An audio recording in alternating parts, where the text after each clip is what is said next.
Good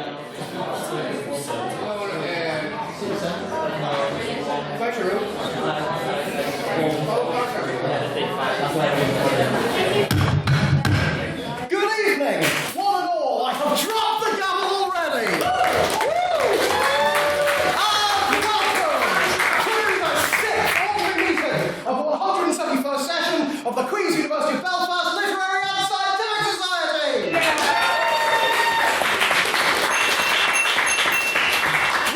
Wonderful clapping and dings. So welcome everyone here to the Senate Room on this incredibly mediocre evening for a night of debate and speaking and the such like. I actually forgot to progress the slides, so bear with me. That's completely unnecessary now, isn't it? There we go. The logo! So, before we begin, as always, we've got some announcements. So, first of all, I'm out of breath from changing a slide. As I said in the first week, you're going to do a lot of things at university, but just make sure you look after your health. So, next week, on Wednesday, is the pub crawl, our great Halloween pub crawl, which is fancy dress. We'll be meeting outside of the Lanyon for a night of fancy dress, pubs and pints. If you don't drink, still come along. It's a great night for all. We'll be going along a route. We'll be wearing costumes. What more could you want? It will cost £3 entry, and it's genuinely one of the best social events of our year. So come along to that. It's sure to be a pretty good time. Another wee announcement. This is an actual announcement. This is something that we actually haven't said before. The date of our Christmas dinner. Yeah. Which will be on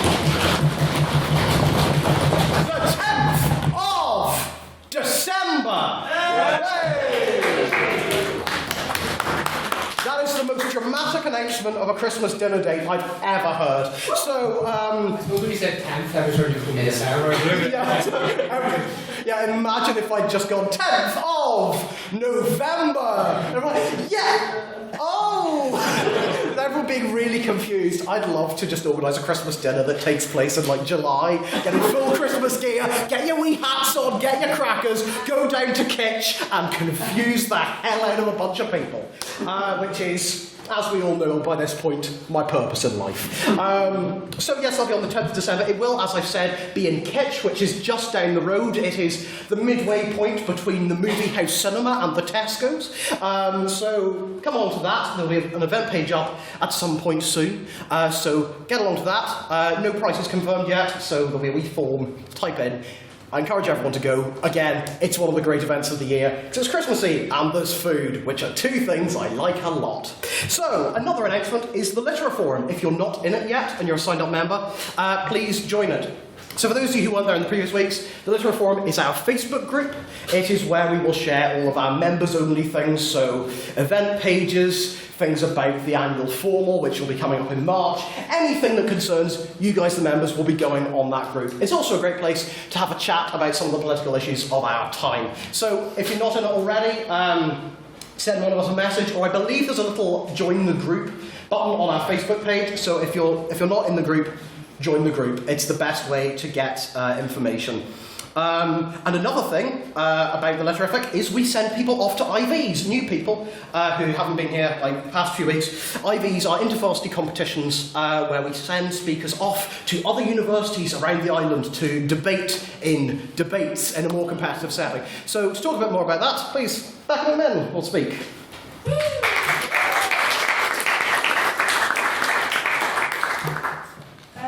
So we've got a few competition-y things coming up. Firstly, there's 3 teams heading to Trinity on Tuesday to compete in the first round of Irish time, so we've got okay, so next up we have a novice IV in UCD on Friday the 1st. This was supposed to be a few weeks ago, but I got postponed. So we have one more spot to fill on that. Basically what it is competition for novices, so it's either first years or people in their first year of university debate. It's just a one-day competition. It's in Dublin. It's really good fun. So if you'd be interested, there's only one more spot, so come take it quickly. And then secondly, we have another IV at UCD. This one is like a full IV, so it's a 2-day one. It is Friday the 2nd and Saturday the 3rd of November. This one is open to everyone, but equally novices are very welcome. So if you'd be interested in that, also come straight to me. They're really fun. It's a really good kind of experience. So I will like hang out at the end. If you want to come do any of them, come say hi. Woo! Well, hey, go and say hi again. I'm really liking the vibe in here this evening. It's really good. So, to read the minutes of our 5th ordinary meeting, you're correct. That's last week. Now, she did want a theme tune, but I had to pick the theme tune and I couldn't think of one. So I'm simply going to say the Secretary, Chloe Ferguson, who's currently sitting down.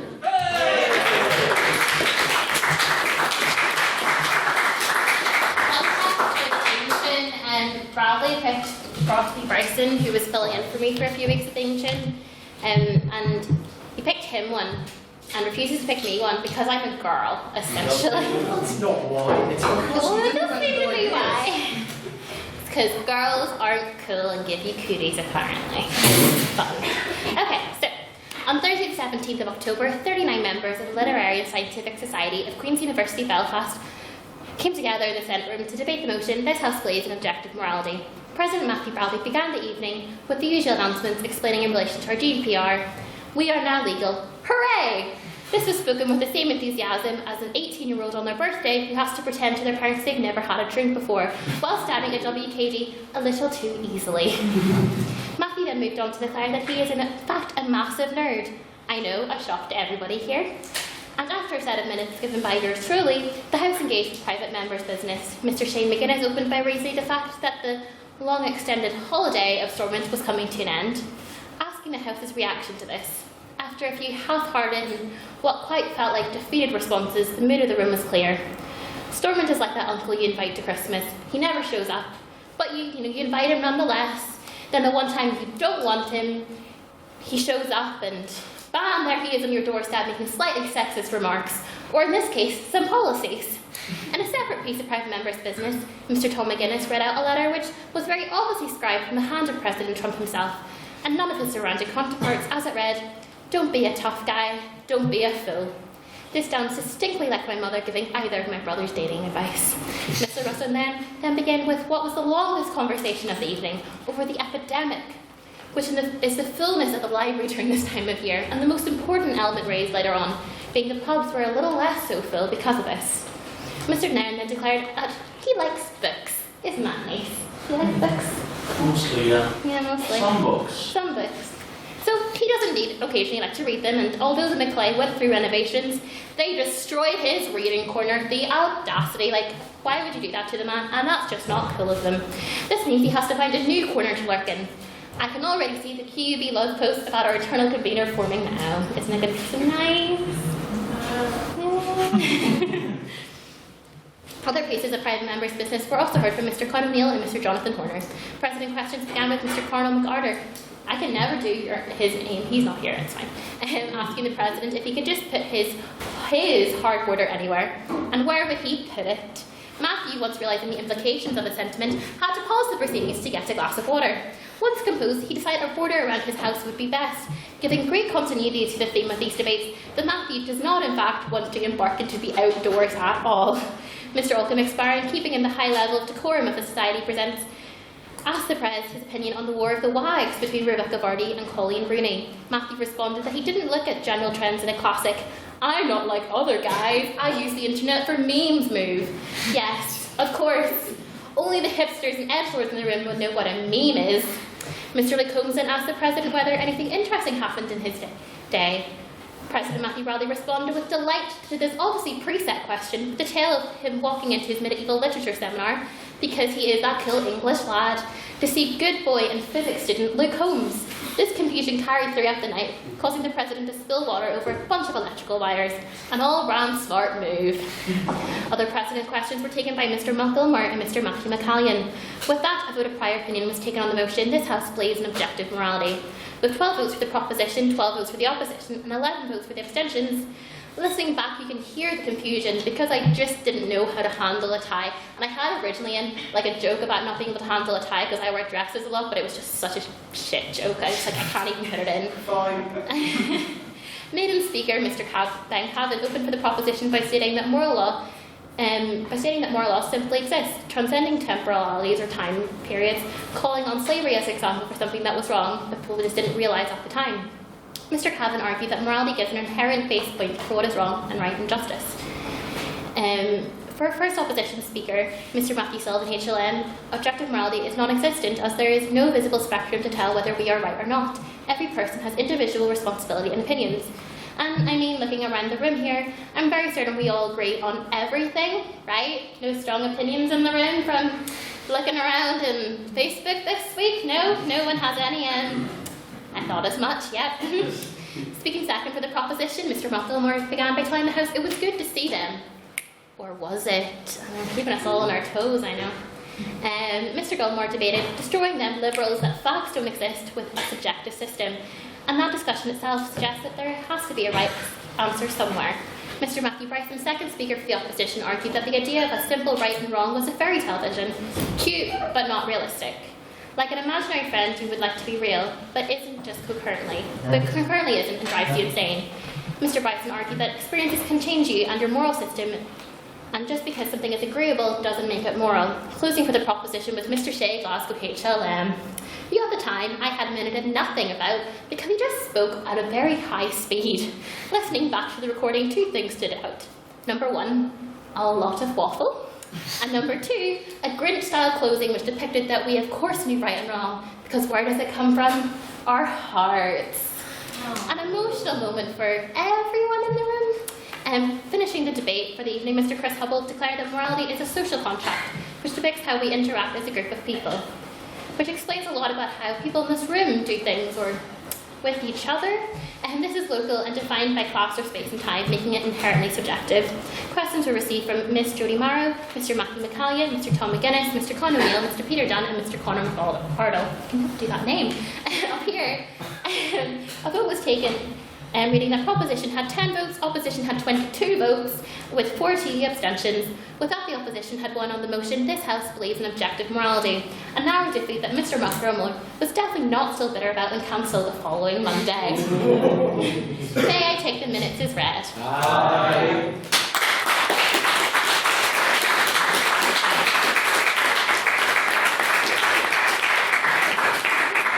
Thank you very much for those minutes. Cool slide. No, that almost resulted in me falling over. Remind me never to be athletic again. So here we go. That's the logo again, which means it's time for private members' business. We all know how this works by now. Does anyone have any thoughts, Mr. Russell-Man? Oh, this is going to be You know it's going to be good.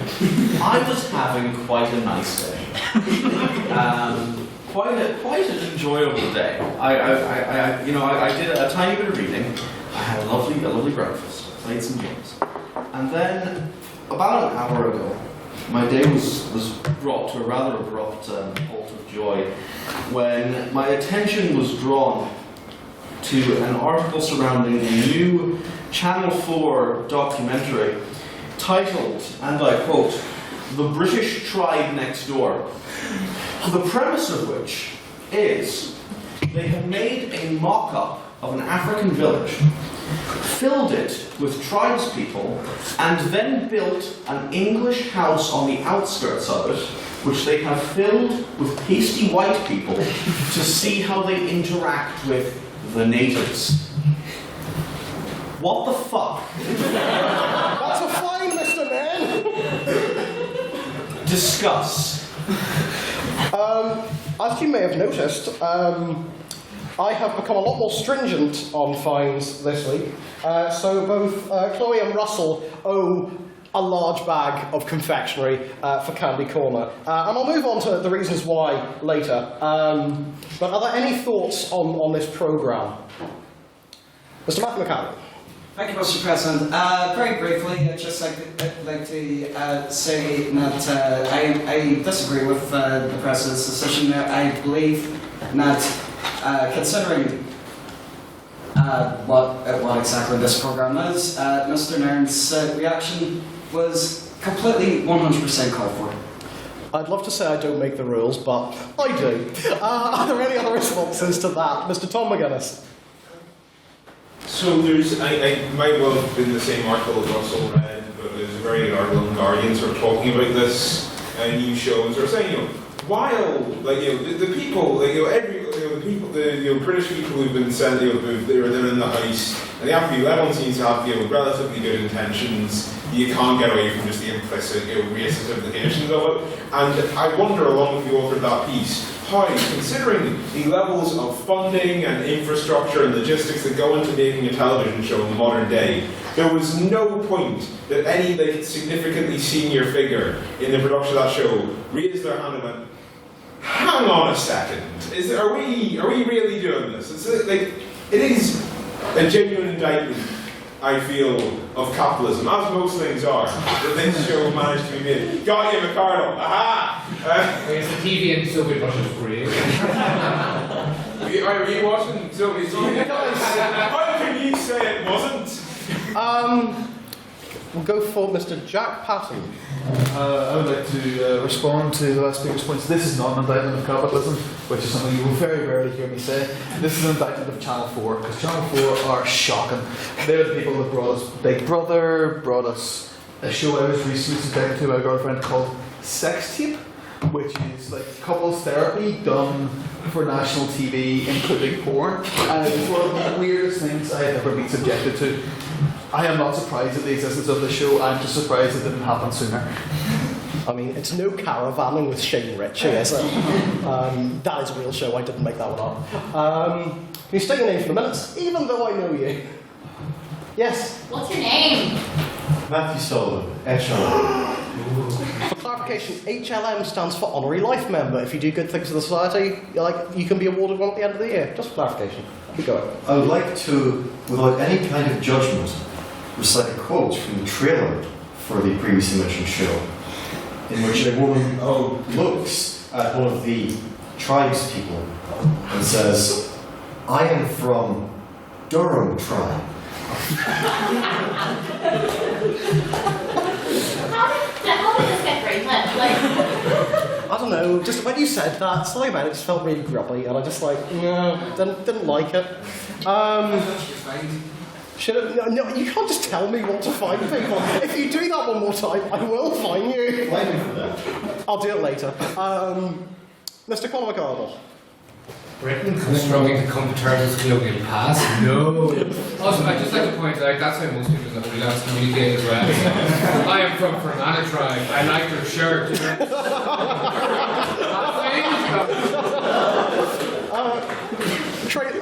Interlocking Mr. Russell then. I just remembered, after watching the trailer and reading a bit of the article, I went to my room for a bit just to book. I had things to do. I had to put some work away, but I also just wanted to calm down a bit. I didn't, in my room on my own, I had an epiphany of sorts, a realization that truly made me realize that God is dead. Because in any world where God was still alive and loved us, this show would be at most an episode of Black Mirror, and at the very worst, a cutaway South Park gag. However, it is just our new reality, and there is a silver lining to be found. I'm sure I'll get a very good post-colonial paper in a few years from this show, but until then, I just feel sad, and my tears flow freely onto the ground, and where they drop, nothing shall ever grow again. Thank you. On that note, are there any separate bits of private members' business? Anyone with any other thoughts? Ms. Virginia Sweeney. In the wake of abortion being decriminalised, there's been some protests by the QB Pro-Life Society outside the front gate. In response, there's been a petition going around to basically ban them from doing that, and I was just wondering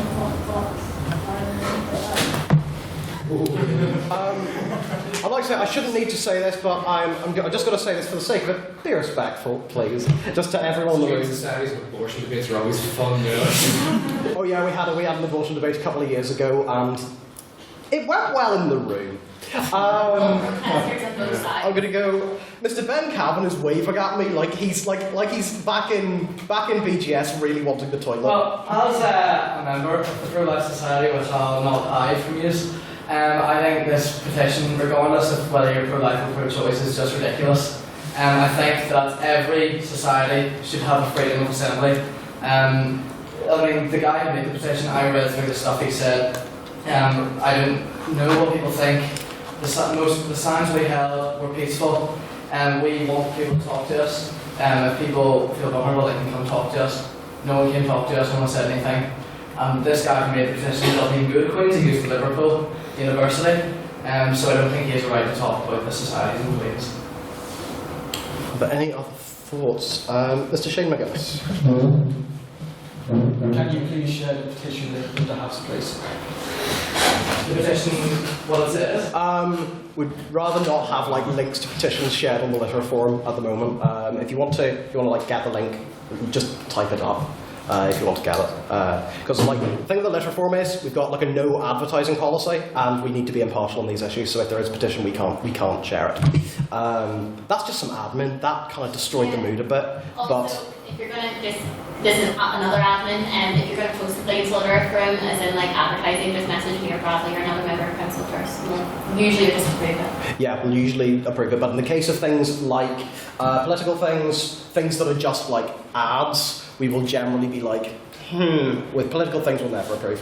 Because we have to be, if we were to accept one from one party, we'd have to accept it from the other, and it would just keep going until the Litter Forum was just a big list of links. Anyone else? Yes, so can you state your name for the minutes? Well, thank you. I completely agree with you. I think this is not an issue of pro-life or pro-choice. This is an issue of freedom of speech and expression. No matter what these people are defending or protesting against, they have the right to do so, and they're being tried to be opposed. I think, given the fact we currently have Sinn Féin posters up and down that particular road, and there's been no attempt to remove those, you have every right to make a protest. Can I just ask your name, sorry? Here goes you. I'm going to ask your names for the minutes just for fun. You. Mr. McCarthy. You know why I can never say it when I go to the front. McCarthy? Yeah, it's quite good. There's something wrong with people. Listen, I agree in essence with this point about you shouldn't ban societies because of a viewpoint. I think the issue people have with the pro-life society is some of the imagery that's used. It is highly offensive to a lot of people, and it's highly disturbing imagery for a lot of people, and not even people our age. Like, there's a lot of young people who use that public thoroughfare, and I think imagery like that to push a point should not be allowed on campus. I feel it doesn't contribute anything positive to the debate. I have no problem with the pro-life society arguing their viewpoint and arguing effectively and protesting, that's fine, but I think that imagery is something that we have to deem more acceptable. And that's not, anti-free speech or whatever, it's just, I think, it goes against public decency in my opinion, and that's my 2 cents on that issue. Are there any other points on this? We'll go to Mrs. Sullivan to wrap it up, then we'll move on to something else. Taking the anti-petition stance from a different angle, if you do want people like this to not protest at Queen's, or if you want your own viewpoints to be shared like theirs, signing a petition isn't going to do anything about it. It's really easy to sign a petition, but Queen's just isn't going to care. They have no reason to. If you really want to make your opinions heard, go out and counter-protest. It's just as hard as them going out and doing the original protest, and it will have much more of an effect than signing a wishy-washy petition that no one is ever going to read. Are there any separate bits of private members' business? Any other thoughts? Mr. Zach Scott for one final bit of PMBs. So, for those of you who do not know, QUB Love has returned. I knew this would come up. Anyone who doesn't know about QUB Love, it is a page that has a link where you can anonymously submit a confession about someone you like. It's usually about someone that you see in the Maclay. The confessions range from wholesome and cute to downright perverted. But just like QUB Love was before, now it's also being used for taking digs at UUJ students and just posting memes.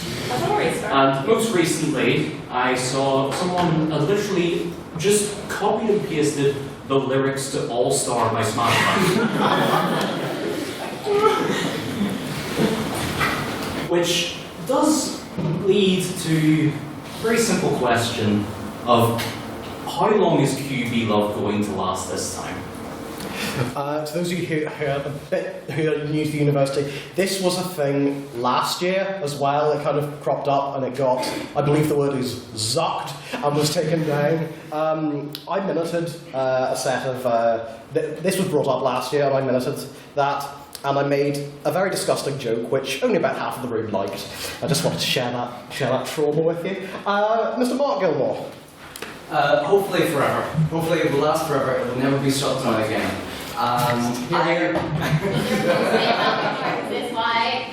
No, I just love I love being interconnected with everything going on in the university, and I think it's a perfect way to demonstrate that love is in the air. Love can't survive in QUB. And I just love I will never miss a post. Ever. Even though that was very wholesome, that was like the opposite of what I expected you to say. We'll go to Mr. Jude Perry. Well, speaking of QB Love, it's quite apt because I was coming home from the library today after an heavy study session, and someone brought my attention to a post that something involves three people. So anyway, There are three three potential people, and it said, "That third-year Sligo lad, get in my bed." We're just trying to, I suppose, it's a process of elimination now. So Jude, where are you from? Not Sligo. What year are you? Third year. Third year. Oh. Anyone else that's from Sligo in third year? I don't know. Mr. Russell Lynn, what's your perspective on this? So I am also from Sligo and did third year. And then our third option, I believe, is Mr. Neil Kilkenny, who isn't here, and he is tangentially from Sligo and did third year. And so he could also be an applicable target. I think my main point to surrounding QEB law is, I believe last year I made a similar point when it was removed, and that it has the potential to be quite entertaining, but at times fails to be so. Because QEB love is both metaphorically and occasionally physically the equivalent of masturbation. It is just sort of self-congratulatory, splurting as much stuff as you can out on the page. And I think the page has a potential to be significantly more entertaining if it is given a proper moderation strategy, and to actually take confessions and then post the entertaining ones, so you aren't just given this constant feed. But as it currently is, I think it's going to get sucked relatively quickly, and I don't think it's that easy to read or that entertaining. I think this record's going to need to be 18 reading. I can't find you because you weren't swearing. It was technically unparliamentary language, so you can just make it a slightly bigger bag of sweets than you expected. No. Okay. Mr. Tom McGillis. My point was literally just going to ask the President if it's possible to find someone for an obscene mental image. Because I now have brain cells permanently dedicated to that, Russell. And I'm going to be taking them back with a spoon. I'm going to give the final response to Russell Lane, but I'm just going to say, if the Society could find people for offering disturbing mental images, then I would be in serious debt. I think you'll find my description was purely academic. No excuse! This is a trench you'll learn. Anyone who's had the misfortune/fortune of reading any of my essays/poetry will discover that the way I get points across is generally through imagery. and that's where I'll keep it. Great. We're going to finish off with Matthew Sullivan. Alright. As the resident constitutional scholar, you can fine for that. The Constitution's standing orders prohibit obscene language, not just swearing. Ooh. Get him! Nah, it was... He was fairly... No, he wasn't fairly euphemistic at all. Nah, I'm not going to. Because because otherwise, the rest of the year, I've got no material. Are there any... we're going to move on to President's Questions now. We're going to kill private members' business. Just going to take a few of them. Are there any President's Questions this week? Yes, can you say your name for the minutes? Jessica Smith, main connoisseur. It just appeared to me on my Facebook feed what Doctor Who popped up, and since we're running up to Halloween, I want to ask the President what he thinks is the most scariest Doctor Who episode. There's two types of scary Doctor Who episodes. There are the ones that are actually scary, and there are the ones that are so bad you feel afraid for your own existence.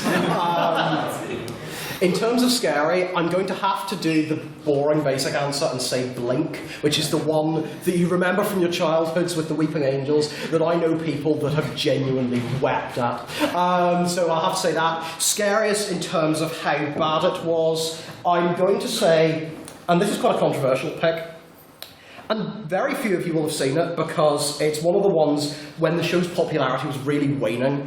It was Twice Upon a Time, which is Peter Capaldi's last episode, because my favourite thing they did in that is they took the first Doctor, and Stephen Moffat went, do you know what's really funny? If this guy was really sexist, even though he wasn't in the 60s, so occasionally he'll just come out and make a sexist joke, and it'll be really uncomfortable. Plus the fact the episode has no plot. Are there any other President's Questions? Sorry I got angry about Doctor Who there, it happens. Sometimes it bubbles up inside me and I get very angry. Yes? Wonderful. Mr. Radcliffe. You already know my name. Yay! Yay. Jay Radcliffe, in case you messed up.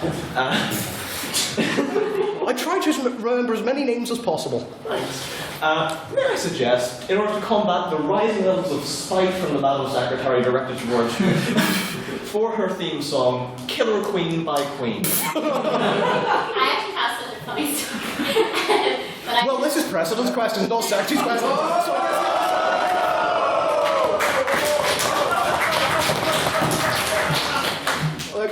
This is like a bourse between our names. I'm just going to stick with that as the answer. I think that's another gavel drop.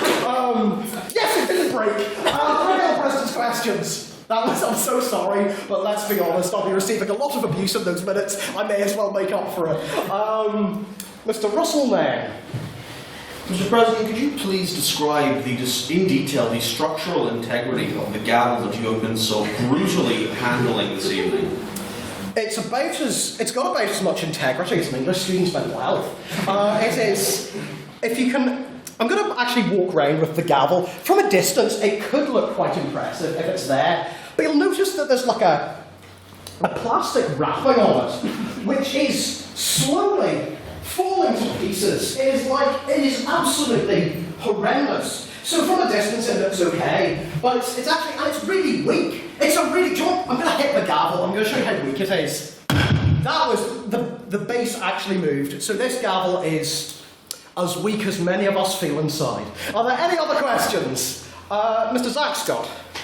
Mr. President, in light of gay marriage being legalised, what man in or indeed outside of this room would you marry? Outside of this room because he's away, Matthew Bryson. We all knew that. Let's move on. That's been a running joke for a couple of years, and I'm happy to bring it back. Any other questions, just to end this? We'll go to Mr. McCardle and then Mr. Black to finish this. Very quickly. Any of us happily raised in Catholic faith will have seen the way Matthew went around the room there. It was like, the priest blesses you with holy water. He never usually comes down off his little spot and he's like, oh, there's a mum.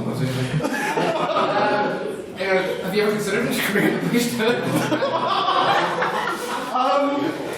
I haven't considered a career in the priesthood. Just don't say look at my gavel, those Jerry. I feel I should fine you for that. Actually, I will.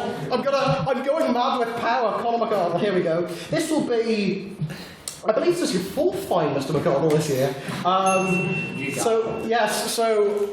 If you get to a fifth fine, I may need to amalgamate them all into like one Uber fine. Like build a new library or something? Yeah, it might be like, I don't know, a Jeep. It's like that kind of thing. President's Jeep? Yeah, going around in a wee Jeep going, beep, beep, who wants a debate? Mr. Black, final President's Question. I changed my mind. Okay. It's fine. There are no final President's Questions. Therefore, we move on. Oh, I forgot to do the productivity. Tick.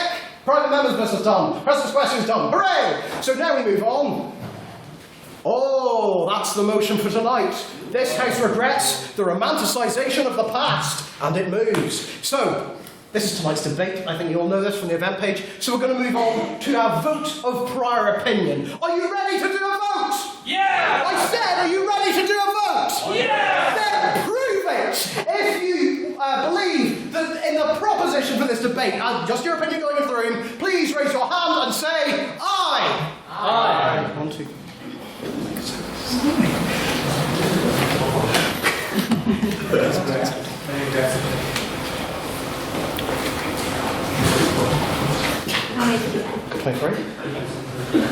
Actually, great ones. Very rare that happens. Are there any against the motion? Please raise your hand and say nay. Nay. Can I vote twice? It's not here. There's a bit of a balance issue. Yeah. It's the phone along. And anyone who wishes to abstain from the motion, meaning that you don't have any particular opinion or you're undecided, please raise your hands and say, I don't know, in the most pitiful voice you can. That was beautiful.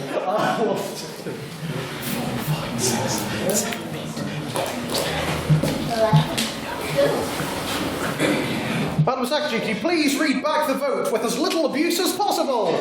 On the vote of prior opinion for the motion, this House regrets the romanticisation of the past. Proposition had 23 votes, opposition had 8 votes, and the abstentions have 11. Proposition have it. The proposition have it, everyone. The proposition have it.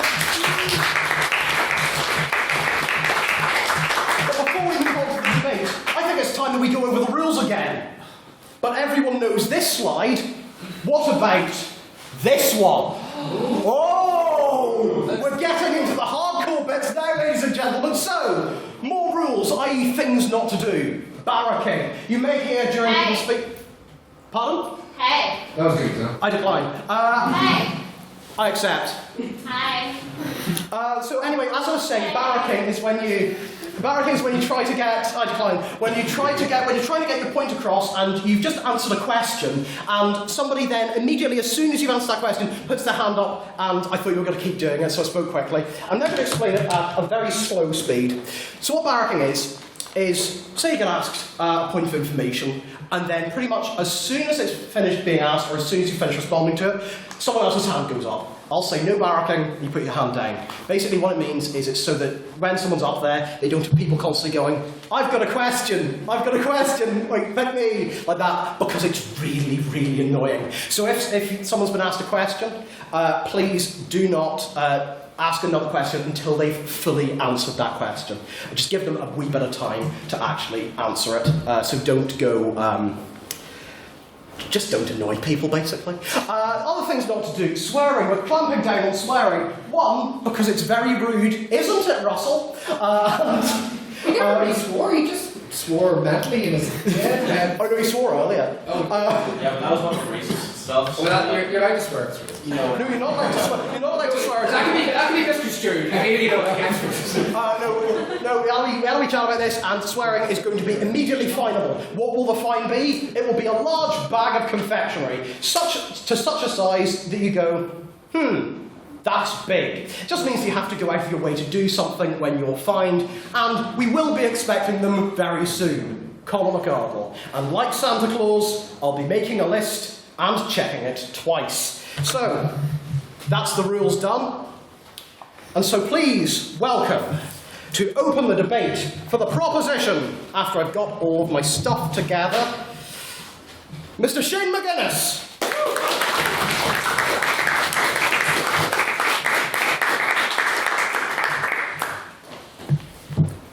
When I talk about the romanticisation of the past, what this side of the House is most concerned with is the fixation of the past in everyday life, and how many people choose to live a life of nostalgia, ignoring the voice of reason. Ladies and gentlemen of the House, tonight the proposition is that voice of reason. I will start off by introducing the debate and defining what the romanticisation of the past actually is, and why it is dangerous. Philip will then elaborate with Connor, summarising our points. To romanticize the past is to deal with or describe something in an idealized way or an unrealistic fashion. To make something seem better or more appealing than it really is. In other words, to manipulate historical truth to suit your own version of events. The romanticization of the past has become increasingly popular, so much so that all I need to do is look across the water back to my home in England that has become invested with what I can only describe as imperialism, imperialist mindset. Something we've all heard over the past 3 years constantly is Brexit. And Brexit, I feel, epitomizes the romanticization of the past. The idea that Britain needs to own its position in the world to become a superpower again. That it is too big for the European Union. And that it must venture out into the wide world and join the World Trade Organization yet again. Well, the thing is, Britain was never part of the World Trade Organization before joining the European Union, because the WTO, it simply did not exist. It formed in 1995, although current rhetoric would make you think otherwise. And my God, who could forget the referencing to World War II during the referendum campaign by those politicians, Mark Francois, Nigel Farage, and the other fools who were born long after V-Day, many of whom who are not fit to wipe the boots of those who actually fought in that gruesome war. And it was a terrible war. But you know, sometimes we do forget that because of how it is portrayed in the media. The hardship and suffering of those soldiers are glorified to a point where we start to forget that these events actually took place and many, many lives were lost. Indeed, in most populist movements, they tend to use the past as a recruiting tool, promising their members a return to the good old days, a golden era. I've spoken briefly about how the romanticisation of Britain's history led to the Brexit referendum in 2016, but this island too is no less guilty of romanticising its history. At the risk of jeopardising my own argument, I have to admit, I have a soft spot for Irish history, especially the early 20th century, in which most of Ireland, through self-determination, became an independent nation. However, we mustn't let our admiration for the past blind us to the reality. It was a rocky road to independence for Ireland, which resulted in a civil war and a partition of this nation. To romanticise and call it smooth sailing would indeed be delusional. I cannot express this point enough. The manipulation of the past to play on people's emotions is simply unethical. Going back to the media, I assume that many of us would have watched the film Titanic, maybe once or twice or maybe even a dozen times. Now, I'm not saying it's a terrible movie, but throughout but throughout the seemingly endless 3 hours and 15 minutes it's on for, the directors are constantly luring us into a false sense of their version of historical events, drifting further and further away from what actually happened, drifting towards an iceberg. I had to. Because, ladies and gentlemen, the danger of romanticising serious events in history, like the tragedy of the war or the Titanic, is that we detach ourselves from the truth and we blind ourselves with rose-tinted glasses, whether we are the ones putting on those frames ourselves or it is politicians above us using their form of rhetoric to put on those frames for us. To conclude, tonight the proposition is not dismissing the past or tradition, quite the opposite.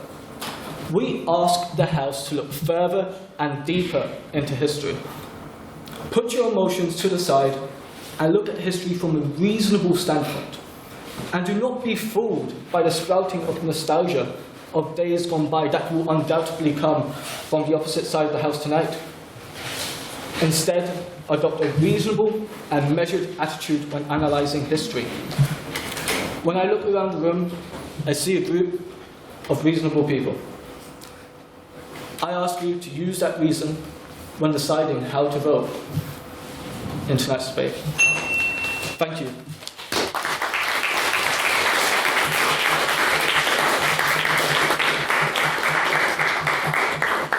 And can we have another round of applause for what was Mr. Shane McGinnis's maiden speech?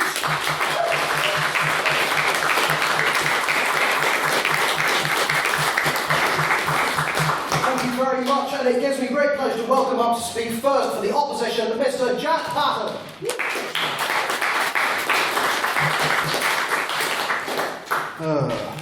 Mr. President, Ms. Secretary, comrades of the House. Tonight, myself, thank you, Elkin, and my colleagues in the opposition are going to demonstrate why we should not regret the romanticisation of the past.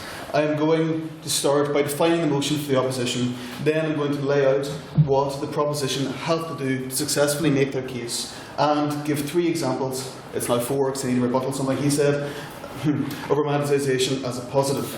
The opposition is defining romanticisation as to treat as idealised or heroic, and we are defining the past as before the moment of speaking. Yeah, of course we are.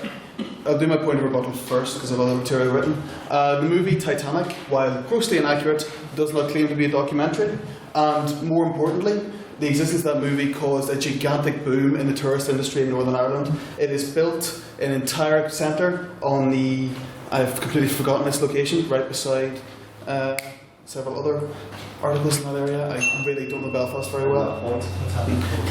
1 second. It has also created an entire brand of gin, created entire tourist industries, and supported a lot of our growth with American dollars.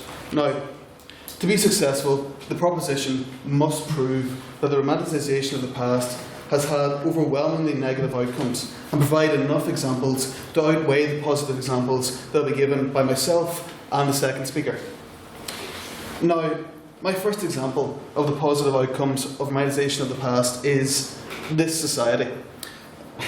The Literary Society of Queen's University Belfast.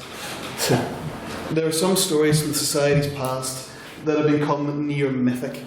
All I really need to say is Eamon McCann, the bot, and bottles of wine, and everybody in the room knows what I'm talking about. This is also illustrated by our founder, Edward Lawrence Godkin. We have made musicals and interactive murder mysteries based around his life, yet we always leave out the fact that he was a gigantic misogynist who would have hated the fact that we don't exclude 50% of the population who are female, although he might have been quite proud of the panel tonight. These romanticisations have bound us together as a society, informed how we interact with each other, and created our culture. Just as our shared romanticisations of the past have bonded the society, the shared romanticisations of the past have done the same thing on a larger scale. The modern nation state is based on shared romanticisation of the past. From the signers of the proclamation to Winston Churchill to Mao. I know. These romanticisations form the bedrock of nations and movements that are built on them. Connor, if you're going to do it. What did you get about the proclamation and Mao? Like, I'm not even going to go into the dangers of Mao and what he did. Yeah. But even 1916 was an ultimate humanitarian disaster for the citizens of Dublin as well, which led to the Irish War of Independence, which led to the bloody civil war in this island's history. And more people died in the Irish War than died in the Irish War of Independence. So to say that romanticisation was a good thing, it was a bad thing. Yes, but it is informed and is crucial to how the Irish identity is currently. Yeah, will you agree with that? Going by your nod, you will. Okay. I know. What was said? I was dealing with a problem. No, I just interpreted his nod as a yes. All right. Okay. To truly regret the romanticisation of the past, you must regret the nations that have risen from it, and be willing to advocate for tearing them down and returning all humanity to the state of nature. On that point. No. I know how controversial that is, I'm not taking that point.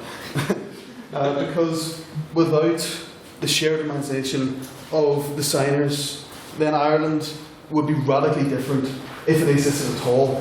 The same is true for America with the Declaration of Independence. The same, I'm not going to repeat that actually. The idea even holds for concepts bigger than nations. In ancient Athens, slavery was common.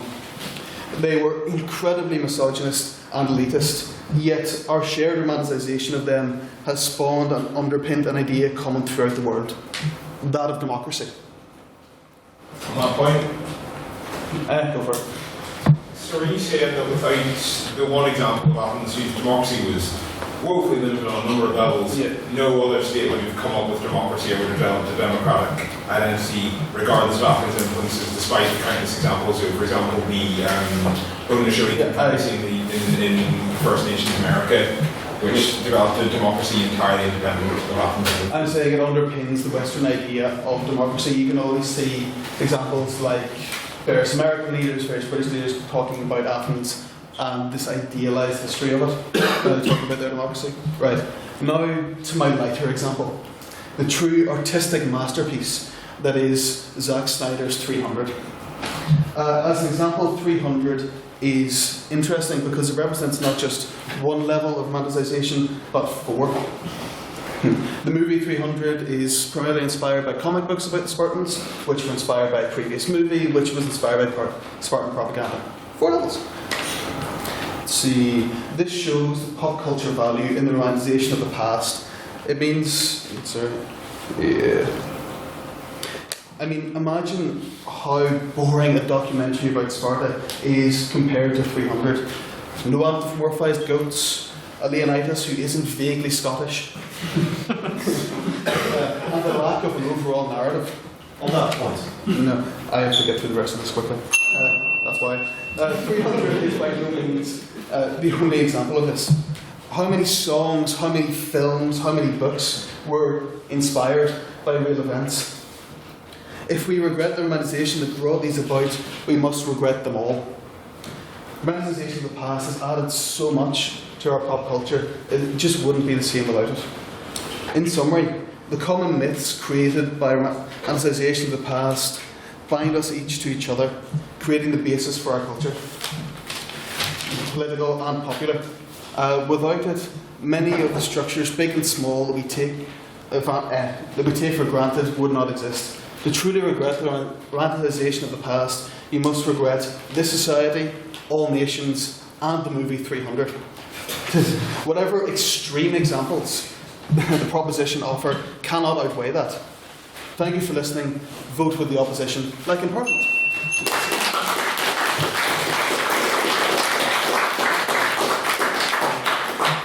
Thank you very much, Mr. Patton. Now please welcome up the second speaker for the proposition, Mr. Phil Glavin.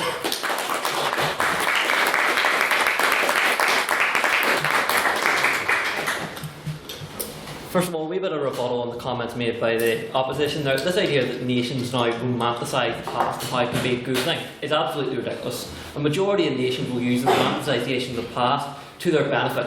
Like, you look at Putin, he is romanticising the past when he got elected, and he continues to do it to this day. That the idea he can make Russia basically a superpower again in the world, that there will no longer be this wee state that fell apart, that dissolved. That shows the danger of romanticisation of the past, as he's willing to use war, violence and anything necessary to bring Russia back to a level where it's basically ridiculous and they're just intimidating other nations or intimidate us. It shows how romanticisation of the past can be bad and how it is regrettable. We as a proposition are going to continue the viewpoint that this House should regret the romanticisation of the past. It is clear to the proposition that romanticisation of the past does more harm than good, as we often use our rose-tinted glasses to look at the past as we only ever see the good or the positives and seem to ignore the bad in the past, as Shane's previously stated for his speech. We're not trying to ignore tradition, but want a more holistic version of the past where we examine truthfully what it was like instead of going, oh, wasn't that a great time? It's now obvious that the romanticisation of the past comes to today. One of the best examples is currently Trump, as he used the idea, let's make America great again. But here's the real question, was America ever great? To put in brackets.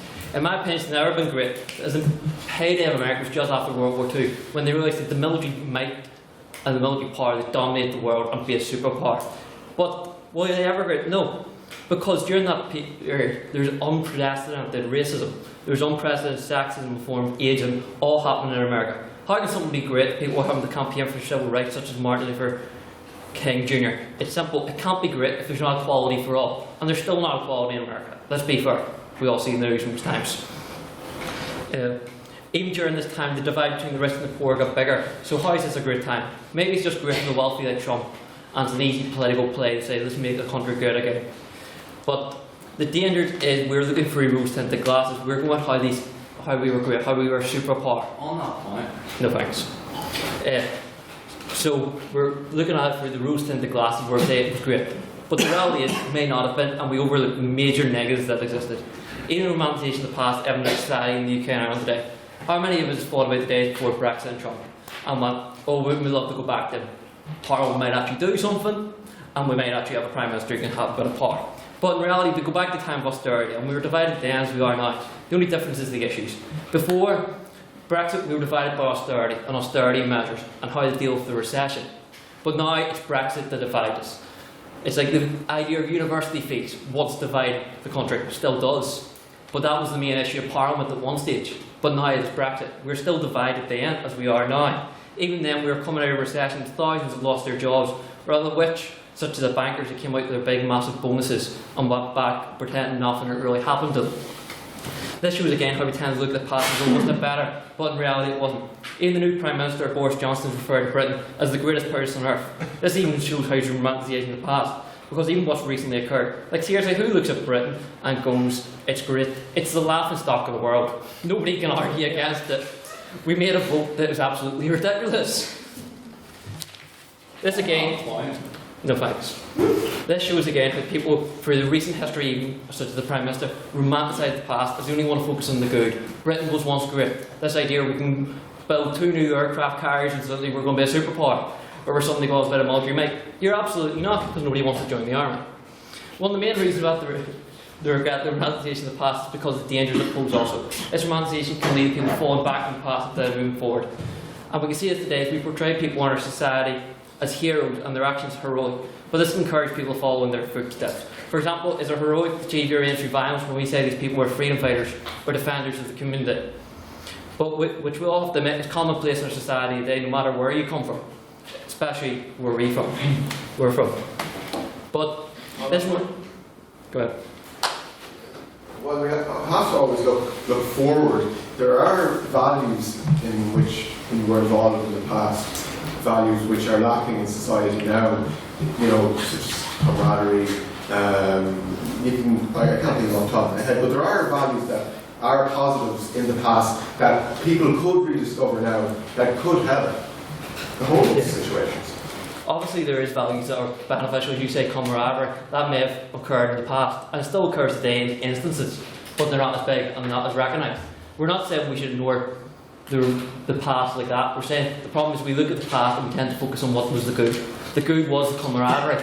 But maybe what caused that was the poor being homeless on the street. Does that cause camaraderie for them? That's not something to be happy about. No, thank you. That's not something to be happy about. Because why should we be happy that there's camaraderie when people are homeless, starving, or anything like that on the streets? It's ridiculous.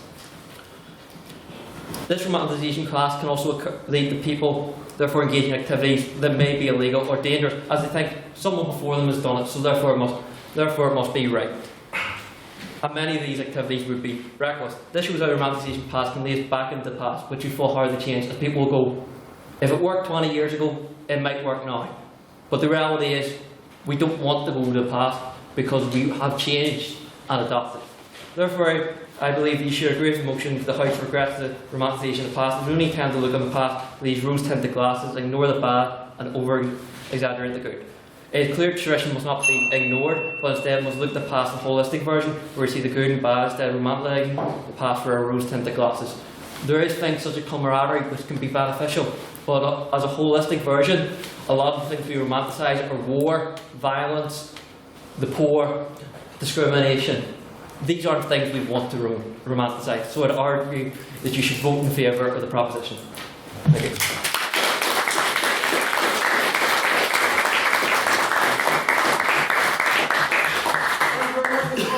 Please, another round of applause for maiden speech.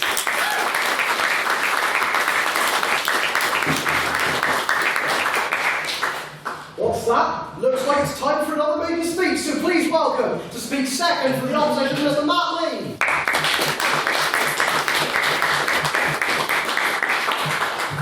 Thank you, Mr. President. Thank you, Madam Secretary, honorary members of the Council, ladies and gentlemen. I'm sorry my voice is going today, so this speech isn't as long as I planned it to be. I do apologise if I do fall short of the 7 minutes. I'd just like to start with a bit of rebuttal about what the second speaker was talking about. The first example that was given of a real recent example of romanticisation of the past was President Vladimir Putin in the Russian Federation. Well, regardless of how Putin operates or how the state operates there, romanticisation of the past can lead to a unification behind a fairly more liberal point of view of a nation state, or a unification behind a common cause of a nation state, rather than collapsing to an ideal such as the USSR. Now, if people have a romanticisation about the blood that runs through their veins, about the history that courses through their heart, then they're more likely to unify behind the ideal of a nation state, which can be more liberalised than of such as the USSR and previous examples like that. And then we move on to this "Make America Great Again," the President Trump's common slogan when he's out on the campaign trail. Well, for a country with no history, the United States of America have regardlessly done quite well with romanticisation there. But they do have something to look back on. They do have the birth of modern day capitalism. Yes.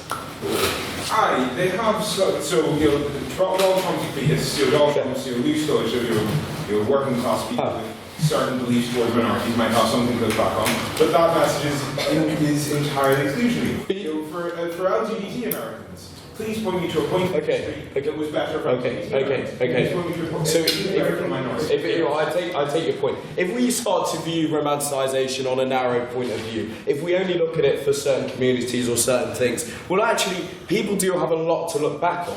They have a common sense of identity, of purpose. People knew what their lives were like then that may be confused by the modern state and the modern movement of the nation state. People, working class Americans, might look back on industry, a time when employment was much higher than now, when companies, American companies, produce things and they can relate to that and a lifestyle that's gone before. And we within our own worlds that we don't talk about, our own social worlds, often refer back to a romanticisation of the past. How often is it that gentlemanly values are seen as something to look back on, as seen as something of the past to be brought back into the present day? Yes. I said gentlemanly values is something that we should discourage, especially the recent Me Too movement. We've seen that gentlemanly values is something that is not something. Well, that's a personal interpretation of gentlemanly values, but the traditional values of respect, of common courtesy, even the values of democracy that we hold so close to in our democratic states. Democracy is often seen as a romanticisation of the past. How often does a Democrat complain about the previous election results or the actions of an elected politician that's gone before them? Surely that's a romanticisation to look back on democracy as the greatest form of governance, inevitably. But there are further points for romanticisation of the past. This idea that was raised that reason is not compatible with nostalgia. I completely disagree with you. I think that reason is compatible with nostalgia, with a looking back on the past. If we go down a pathway, we often need to look back and know what we've achieved. The examples of Titanic, we can strive forward, looking back on the achievements of what's gone before, knowing that fellow countrymen have developed ships that, were supposed to be the queen of the seas until they unfortunately struck down. No, I won't take that point. And tradition does assure us. Tradition assures us in our most times of need. If you look back on the Second World War, Churchill calling upon the British line to roar, Britannia to defend the traditional values of freedom, Vera Lynn giving a bit of England will always, stay about, a land of hope and glory. I mean, it does encourage this kind of fire within our bellies to go out and do it. And independence movements too. If we look at the proclamation, or if we look at if we look at the founding fathers in America, we can see that it's good to look back and see where we came from. It's good to look at the origins of a nation state. Are you saying that romanticisation of the past is a good thing because you can use it to encourage people to should become soldiers and kill other people? Because those are all the examples. No. I mean, there's the example of war, but there's also the example of democracy, the example that you can fight for a cause in an academic sense, or believe in the nation, or be reassured within the nation. Romanticisation of the past allows people to have a common cultural identity. It allows nations to form. It allows groups, sects to form that strive forward. I won't take that point. That strive forward to make developments. Developments don't have to be just within war. Developments of constitutions, of nations that grow, of democracies that fruition. That's important, and arguably all principles that we hold dear are some form of romanticisation of the past, which is important to understand too. But the romanticisation of the past can benefit us also with going forward. Look at Lance Armstrong. Did he have anything to take from the past? Well, of course he did. He had Christopher Columbus. To quote a famous Disney film, it was a whole new world back then, and it's a whole new world today. It's just because we sail across the seas not knowing doesn't mean we sail out to rocket off to space. And we have similar futures. Whoever determined the phrase, I won't take that. Whoever determined the phrase that the world's a stage, well, the plays don't really change that much, and they're just edited. So we can learn a lot from history. And I think it's important to take history at fact as well. But the romanticisation of history allows us to have that fire in our bellies from looking back and go forward with it too. So, looking backwards, reflecting on where one's come from, allows a clearer, more constructed future, which allows us to go forward. It allows an identity, it allows something that we can all hold, and it allows a traditional aspect that makes us aware of where we've come from and reassures us in that. So that's why I asked the House to absolutely reject this motion on behalf of the opposition. Because ultimately, if we look back on the past and we romanticise, it doesn't have to be about the negatives. It can be about the positives. Think about democracy, think about constitutions, think about nations, think about causes, think about everything we value today. Some of it is rooted in a romanticisation of what's come before. Thank you.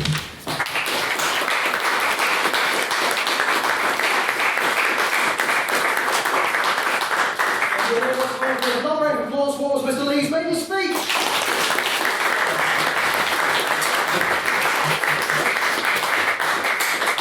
So without further ado, please welcome up to conclude for the proposition, Mr. Conor McDonald.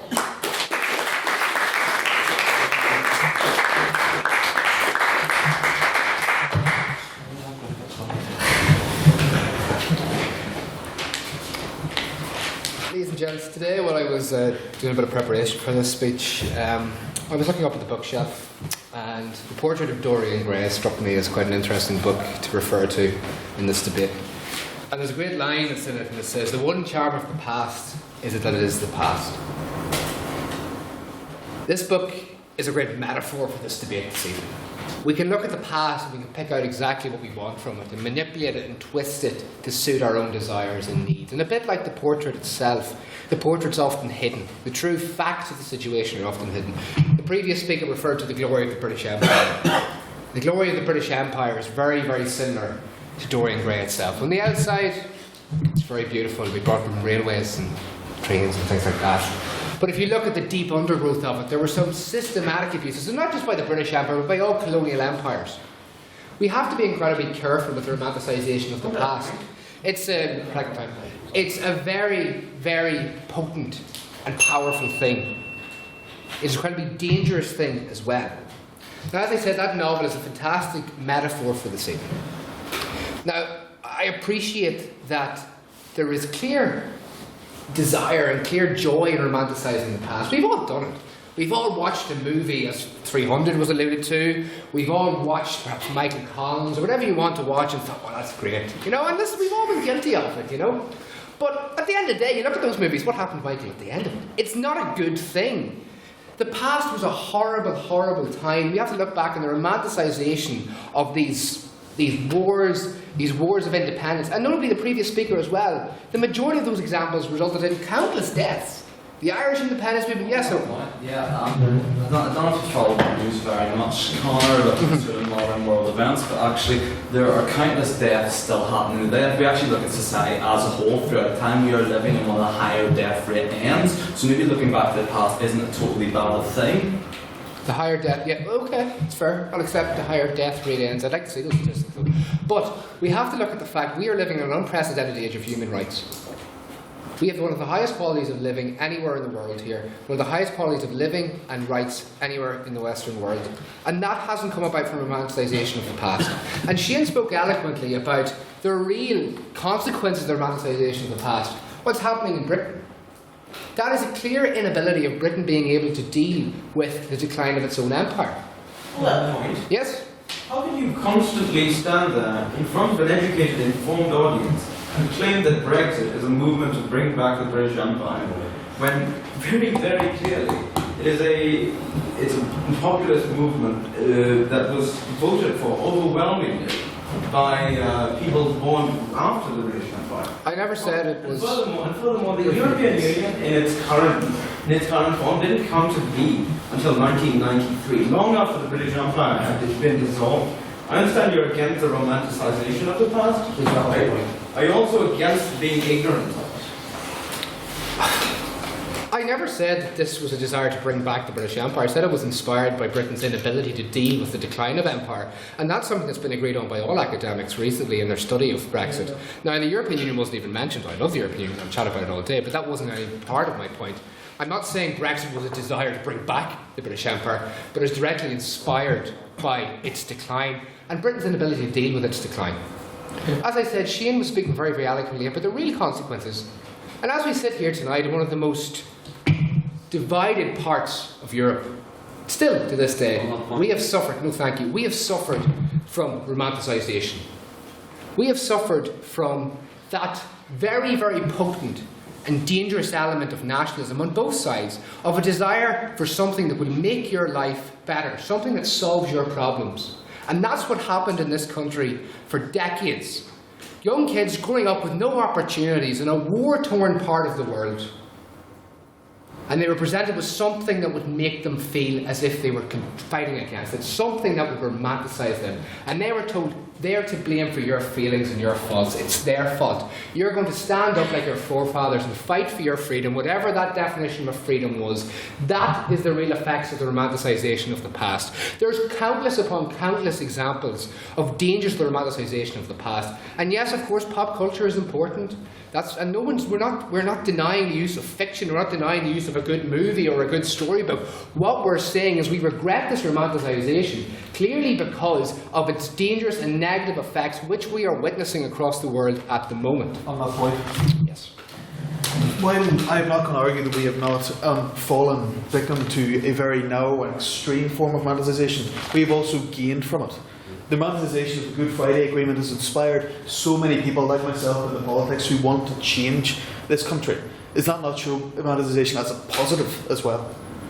I would disagree with that. I think that what we're talking about is romanticisation of the past. At the time, the Good Friday Agreement was actually a clear example of against the romanticisation of the past, because it turned away from the previous division that we had and moved towards something in the future. The Good Friday Agreement was unprecedented, and that very fact of unprecedented meant the fact that it worked.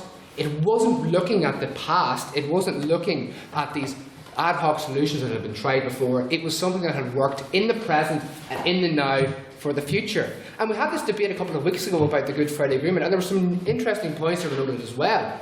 Perhaps our romanticisation of the Good Friday Agreement is a detriment to this place, the petition of concern.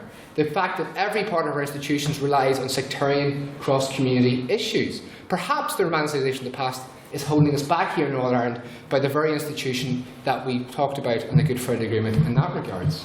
And this is why it's so important. We have to be able to look at ourselves, to move beyond this narrow viewpoint. And it's not as if you do it on purpose, because it's natural. It's human nature to cling to that identity, to cling to that narrow romanticisation of identity. This is something that can be so potent. And the previous speaker before me talked about fire within people's bellies. And yes, that can be used for good, that can be used for democracy, it can be used for fantastic things, but it can also be used for some of the most heinous acts in human history. And people often read about these heinous acts in history and say, how could they do it? It's because they were influenced by that romanticisation.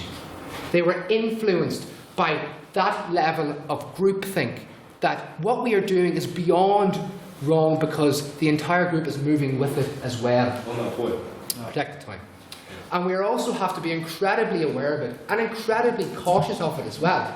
This motion makes clear sense. We all know it makes clear sense because the proposition has clearly illustrated why. We have clearly illustrated the dangers, the effects, and the dangers for the future if we do not reject and be very, very wary of the romanticisation of the past. Thank you.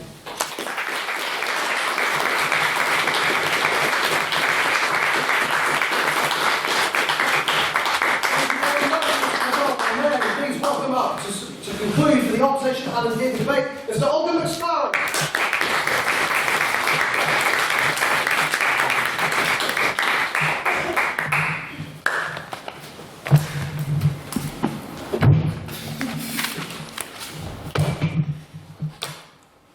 Ladies and gentlemen, I've been listening to what the proposition have been saying, and I don't think in my time in the Litterific I have ever heard a side speak so much and say so little. They pretty much have picked certain niche examples of romanticisation. They have taken a very limited view of romanticisation and tried to present the entire abstract concept as a bad thing simply because of the actions of a few select politicians who are seriously questionable individuals: Vladimir Putin, Donald Trump, Boris Johnson. And they've tried to say that we should hate and detest all romanticisation because of this. Now, romanticisation, I'm going to acknowledge, it's a bit of a bogeyman phrase. People hear the words romanticisation and they think of the time in the past and they go, oh yes, we're looking at it idealistically, or we're looking at it as something that was but isn't anymore. And as a history student, I have to deal with this problem every single day. I have to deal with the idea that does romanticisation's positives outweigh its negatives? We of the opposition are of the strong opinion that the positives do outweigh the negatives when it comes to romanticisation. So I ask you, Jack mentioned the movie 300 earlier. And we also heard the movie Titanic. Before I continue my speech, I just want to offer my opinions. It is a rubbish movie, so it is, and it did not deserve 11 Oscars. However, as a history student, I watched the movie Stanley Kubrick's Spartacus as a child, and I watched the movie The Great Escape, Were Eagles There? And these were these spectacles of quite untrue history, but nonetheless we're getting certain events and certain characters down to a T. And I was inspired by them to go and study history. So I consider a certain degree of romanticisation is a good thing for anyone who wishes to learn about the past, learn about a political ideology, and talk history, philosophy, politics, art, anything in general. Because without romanticisation, you will simply get 1,000,001 different viewpoints. I have in front of me here several different books. I've got Modern China by Jonathan D. Spence. I have by Milton Edwards, his opinions on the Middle East. And I have here Mao Zedong's notes on the communist revolution that occurred in China. Every single one of them offers a niche example of the past. With romanticisation, you get a broad brushstroke where then the individual can go in and they can learn more about the past. No, Tom.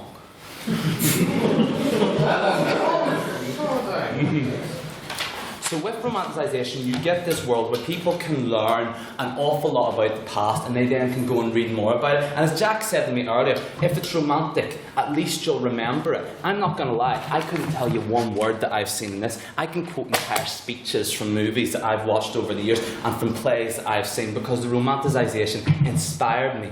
We were talking about the nation-state earlier, and this idea that the nation-state operates, that the nation-state operates under this idea that we are all one people, and it creates a common ground of romanticisation. Now, this is the good thing about the nation-state. The bulk of our modern-day society operates in the nation-state. There's people who will say, I am a proud Frenchman, I am a proud Irishman, I am a proud Russian. Now, if they can come up with a feasible alternative for this romantic notion of the nation-state, I don't know, Connor, are you an anarchist? Yeah.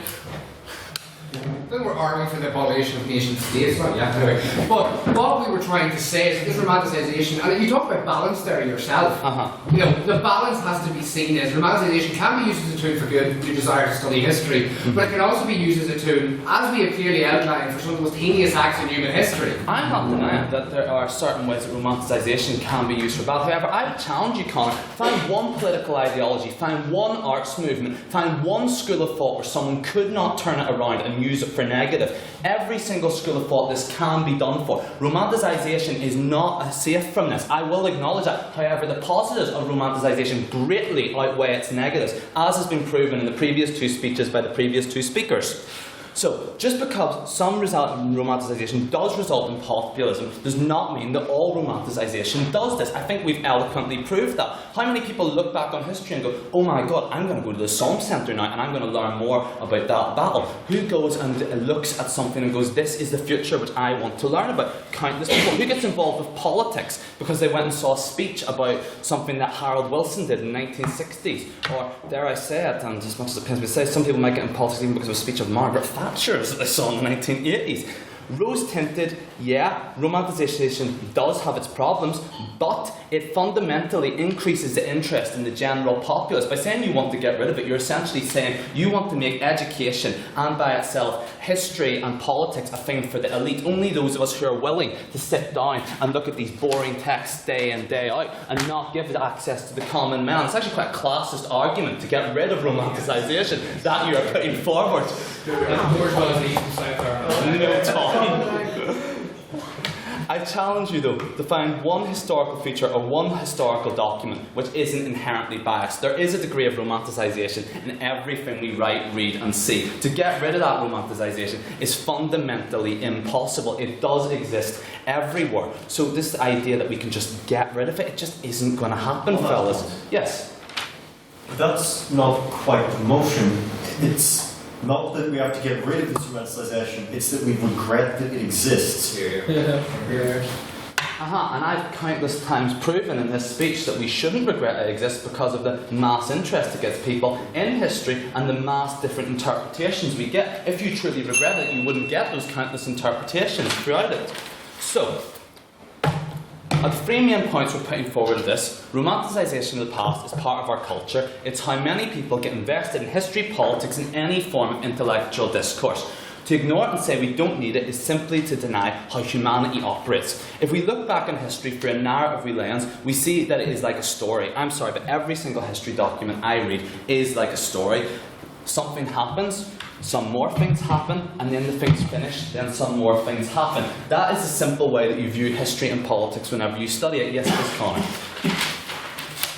Everyone will have a slightly biased romantic narrative, simply denying the reality if you say it doesn't. The nation state is how our society operates. To say it doesn't rely on romanticisation is simply folly. States operate on this idea of a romantic idea of people who are similar, who are the same, coming together. To say they regret romanticisation, however, is to say that they fail to recognise any of the political, ideological and artistic movements and historical discourse that occur.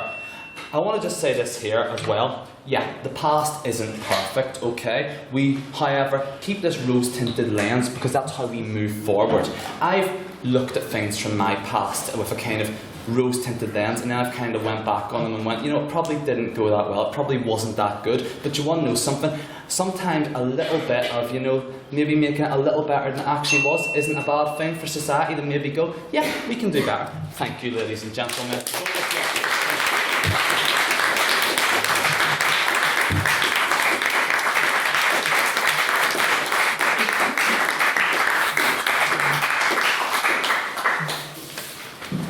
The other way, just sort of not sort of projector, which is worth more than my life.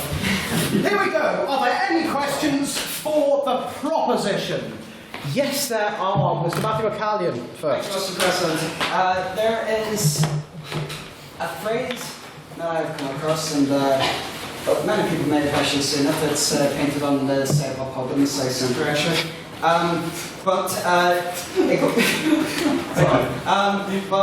It goes like this.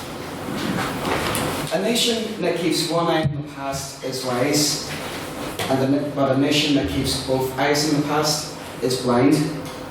I asked the proposition, would it not then be to say that a nation that keeps both eyes on the future is foolish?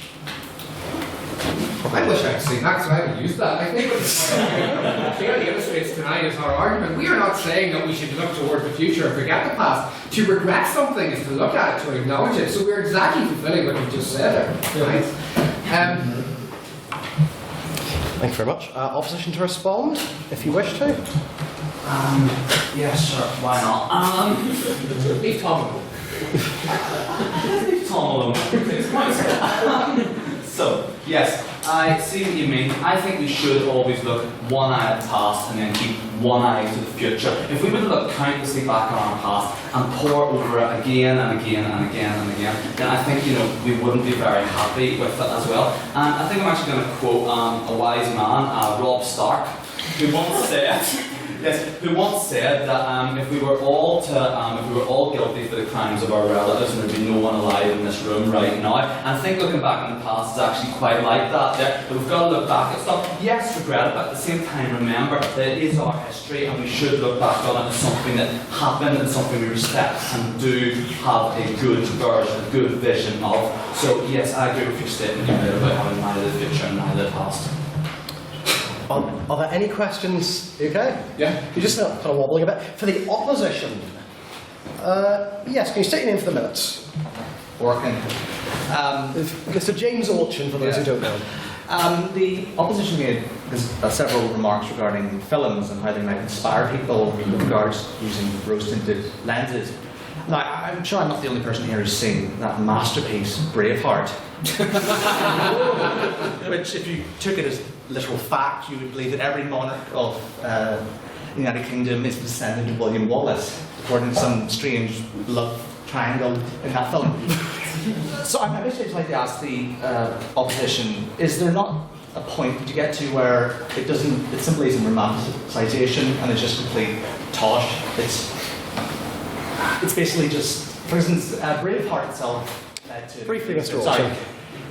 Scottish nationalist fervour during the mid to late 1990s.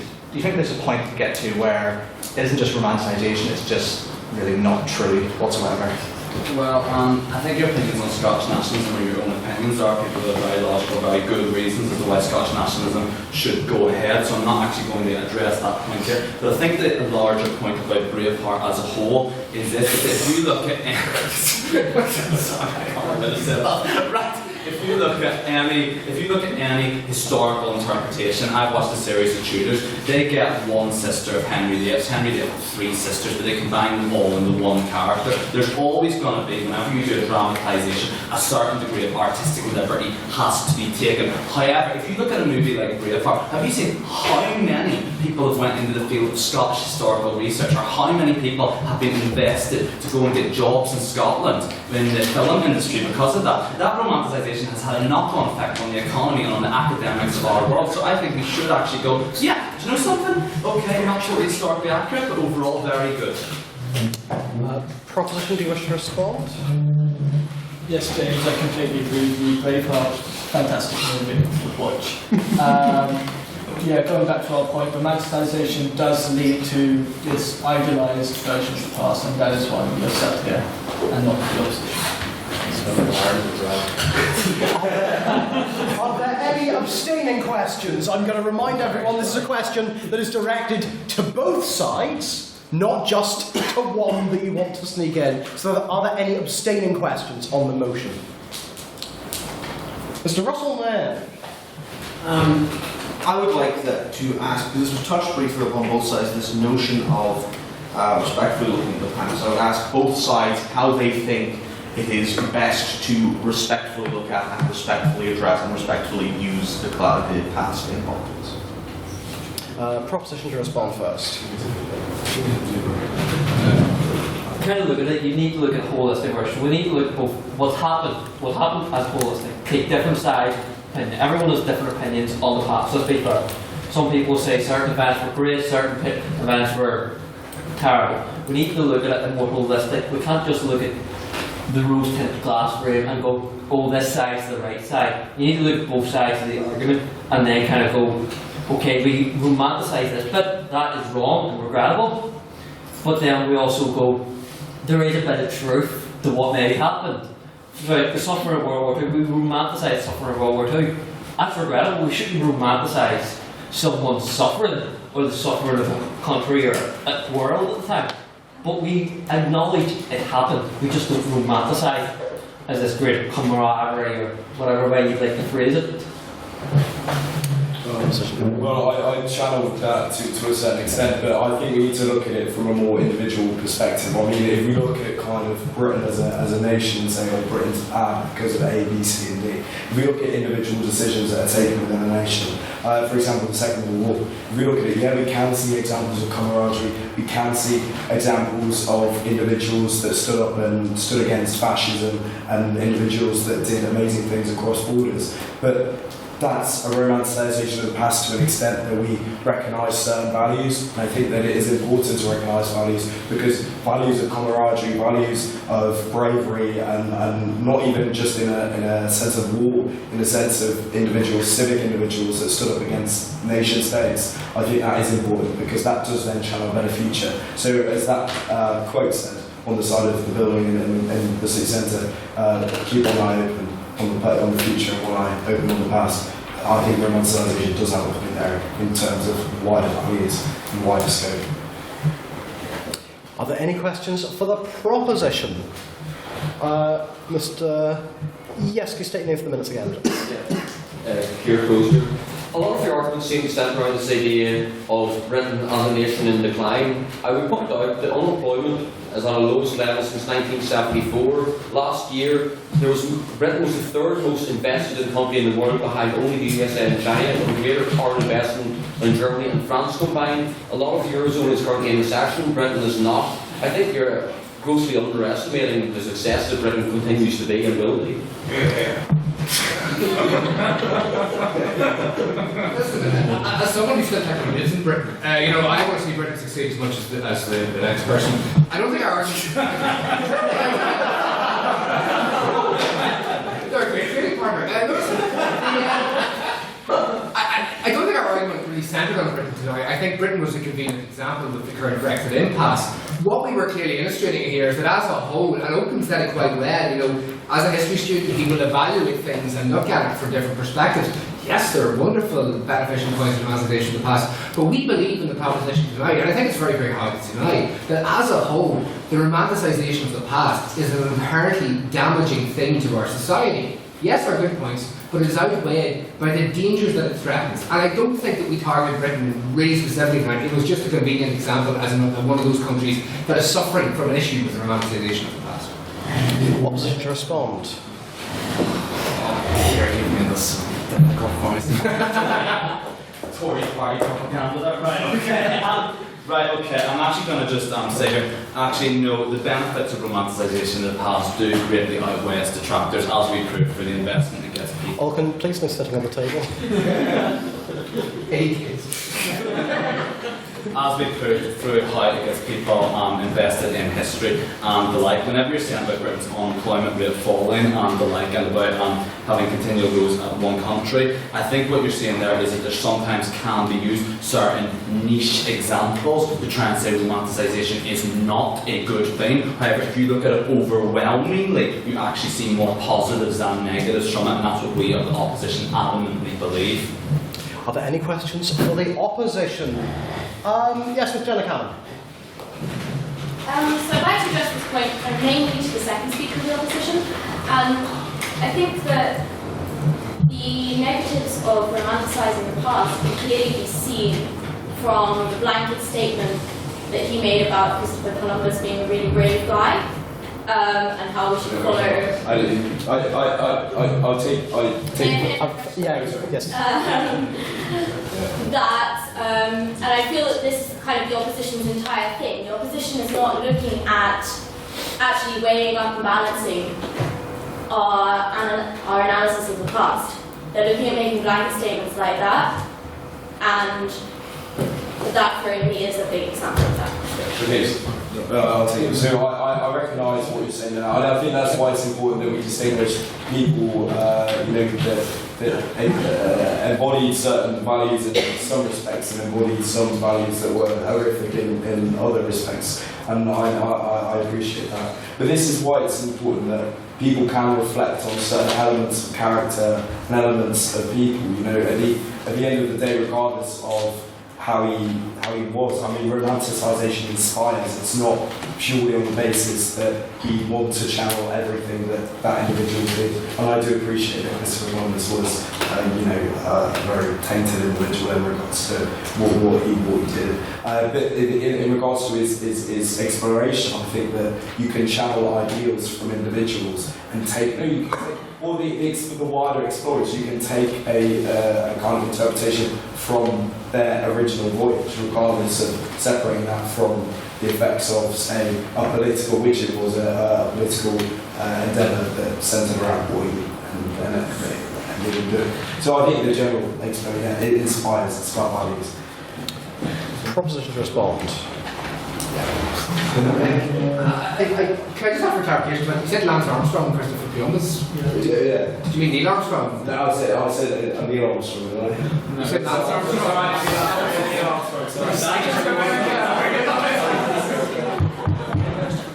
I think it's a great question, and the point you made there as well about you can try and separate the benefits from the man itself. I think that's something very, very dangerous, because once you start beginning to do that, you have to accept people's messages and their actions as a whole, and the dangers of a romanticisation of the past as well. And I'm not going to say the N-word, because Mark Gilbert would say Nazi for me, right?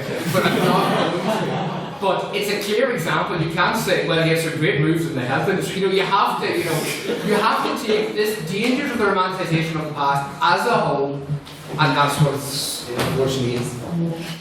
Are there any abstaining questions? Mr. Ben Cavan. I would like to know what Bruce has think about some people looking at past literature from a modern perspective, and as such trying to either change or ban, seemingly from a modern perspective, racist or whatever themes in these old books or whatever. So that'll be opposition to respond first. Is it? Yes. Yeah, because it was proposition to respond first last time, therefore it's opposition to respond first this time. Right. That's the way it works. Right. So,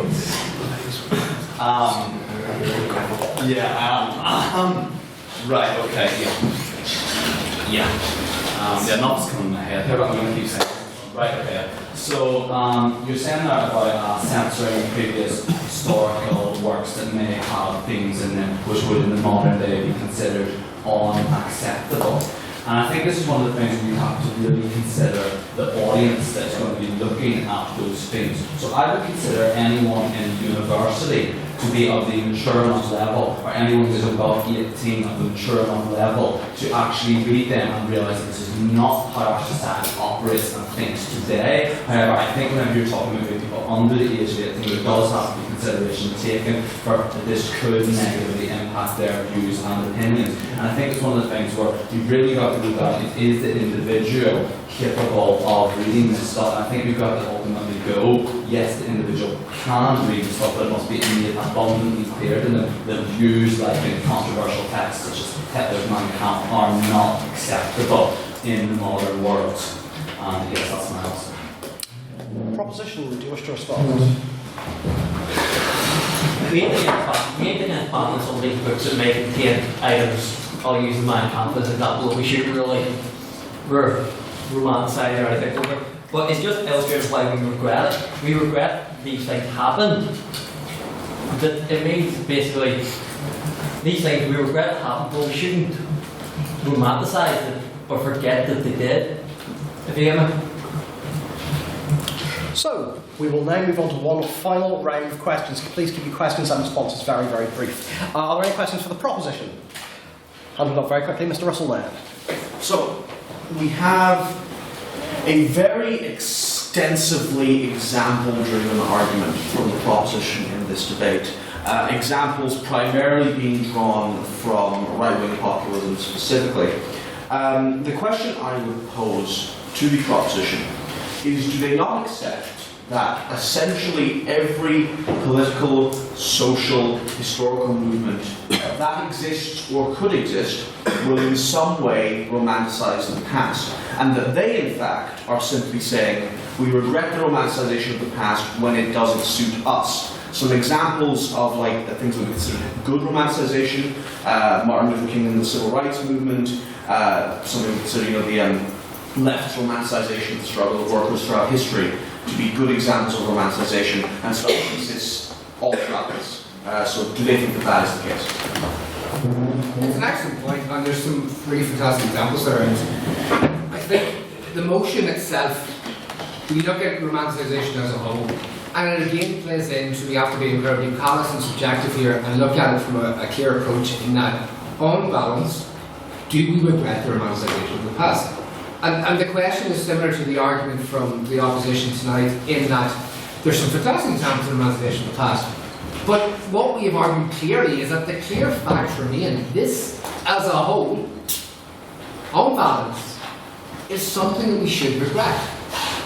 And we have to accept that. And I think that logic is very, very clear. Despite some of the arguments, well-made arguments, the logic is very clear that on our whole, we should regret the romanticisation of the past because of the heinous crimes and acts that it has led to and can continue to lead to if we don't be very, very careful. I think the gentleman on the opposite bench is putting significantly too much weight on the negative examples. Some more positive examples to add to those in the question. For example, the Stonewall riots, a terrible, terrible event, the romanticisation of which led to the modern LGBT movement, and hooray, I can get married if ever I want in my own country now. There were significant examples of romanticisation building positive movements, positive political ideas, and positive nations. Some more examples, the Battle of Cable Street, in which workers, socialists, and a few anarchists like Mr. McCarnell fought off the black shirts of Mosley and prevented fascism from rising in the United Kingdom. They were again inspired by romanticisation of previous events and previous worker struggles. This shows the positive impact that romanticisation can, does, and will have. Are there any questions for the opposition? And because his hand was up, actually, yes. Sorry, can you state your name for minutes? Going through back to the argument you guys had, and all the countries that were versatile was Russia, it was Britain, it was reference obviously to America.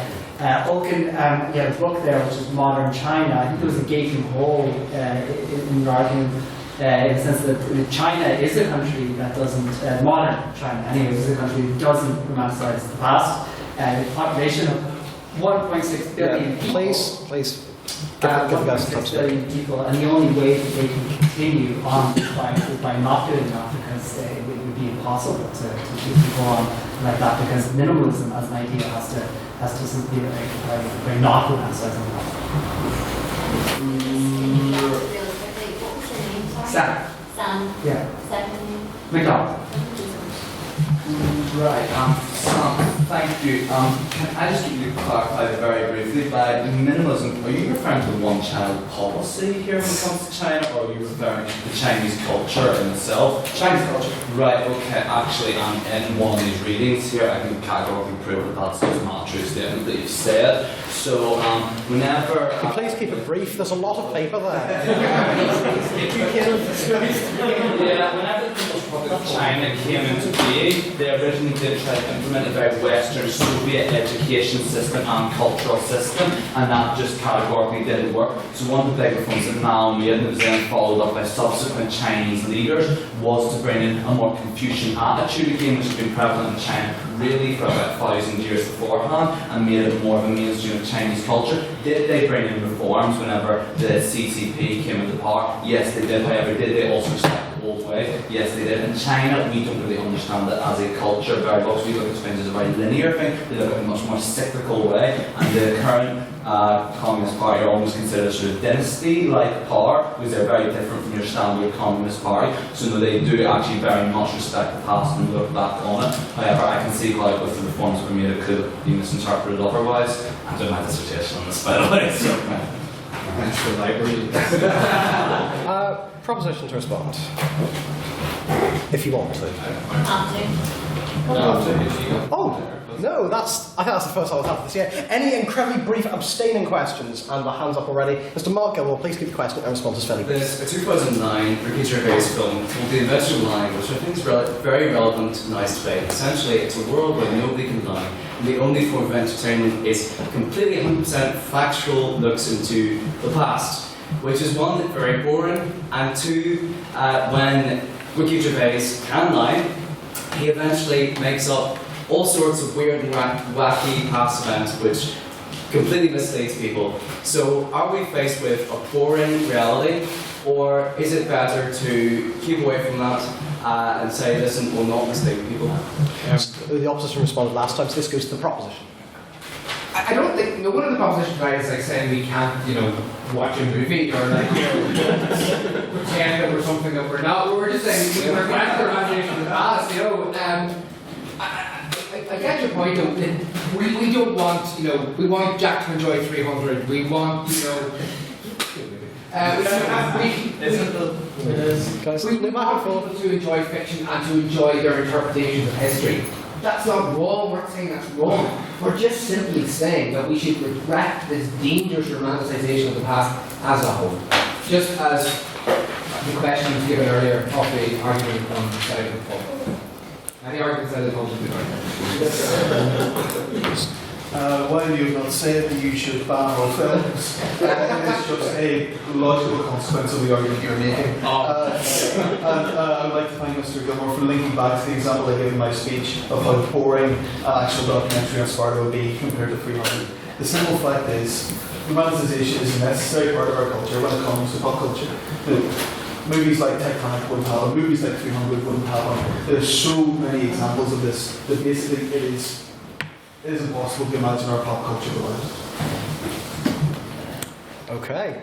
That's it for tonight. Sorry if I didn't get to you for questions. I knew there were quite a few hands up. And so it now brings us to the vote. But not before, because everyone leaves while I'm doing them, some announcements. So, if you want to speak either in a future debate in the House, I'd like to remind you that our future debates are next week, this House with Data Vampire. Russell, is that one full? There's spaces on that? There are spaces on the... Oh yeah, I believe there are spaces on both sides. There are spaces on both sides. So I'm going to read the future debates, see if you're interested. So, this House with Data Vampire next week. The week after that, this House regrets rainbow capitalism. This House supports national security over individual liberty. Then there's the Godkin debate, which is just for novice speakers. If you haven't spoken before, if you spoke the first time this year, really encourage you to do it. This House regrets the Arab Spring. This House believes that today's government has failed the planet. This House believes populism is a force for good. And then the Christmas party. If you want to speak in any of these debates, please talk to Mr. Russell Nairn or message our Facebook page. And then another word about IVs. If you're interested in speaking at any of the IVs we'll be sending people to, please go and say hello to Miss Becca McMinn at the end of the debate. She'll be waiting behind with Russell to answer your queries and get you signed up. Another reminder, pub crawl next Wednesday, £3. Good fun. Fancy dress, you will be turned away. Oh yeah, if you don't turn up in fancy dress, we won't exactly turn you away, but there may be people going round you like this. Boo. Boo. Boo. Oh yeah. So that's the pub crawl. So they are all the announcements I have for now. So it brings us to the vote on speaker ability. We're not taking membership tonight. So if you want to become a member, if you want to pay that £5 to become a member, get all the juicy membership benefits, you'll have to wait until next week. Sorry. So, if you want to vote for the proposition, if you think the proposition spoke better tonight, please raise your hand and say aye. Aye.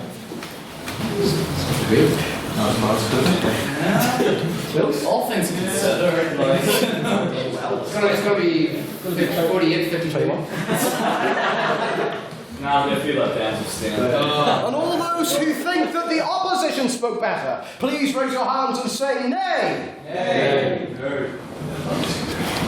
Oh, shit's good.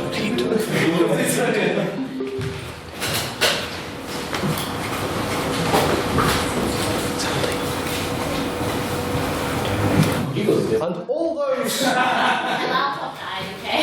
and all those who wish to abstain on the motion, if you think the side spoke equally well or equally terribly, please raise your hands and say meh. Meh. Get Yes. Well, Madam Secretary, could you please read back the vote? The motion in this House regards the romanticisation of the past. The proposition has 21 votes, the opposition has 17 votes, and the abstention has 6 votes. The proposition has it. The proposition has it, everyone. Well done for the proposition.